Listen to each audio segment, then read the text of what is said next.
22 ಸೋಮವಾರ ಬೆಳಿಗ್ಗೆ 10 ನಿನ್ನೆ ರಾಜ್ಯ ಮಟ್ಟದ ನಮ್ಮ ಸಮುದಾಯದ ಸಭೆಯಲ್ಲಿ ಏನು ನಿರ್ಣಯಿಸಲಾಯಿತು ಅದನ್ನು ಎಲ್ಲರಿಗೂ ಕೂಡ ಮನವರಿಕೆ ಮಾಡಬೇಕು ಅನ್ನುವಂಥದ್ದು ಉದ್ದೇಶ. ಅದರಿಂದ ನಾಳೆ ಬೆಳಗ್ಗೆ 10 ಶ್ರೀಮಠದ ಆವರಣದಲ್ಲಿ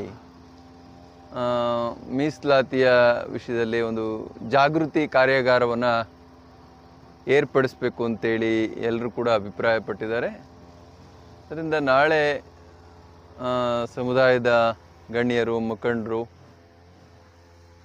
ಎಲ್ಲರೂ ಕೂಡ ಸಭೆಗೆ ಆಗಮಿಸಲಿದ್ದು ತಾವೆಲ್ಲರೂ ಕೂಡ ಬಂದು ತಮ್ಮ ಅಭಿಪ್ರಾಯಗಳನ್ನು ವ್ಯಕ್ತಪಡಿಸಿ ಇರೋ ಗೊಂದಲಗಳನ್ನು ನಿವಾರಣೆ ಮಾಡಿಕೊಂಡು ಏಕತೆಯತ್ತ ನಮ್ಮ ನಿರ್ಧಾರವನ್ನು ಪ್ರಕಟಣೆ ಮಾಡಬೇಕಾಗ್ತದೆ.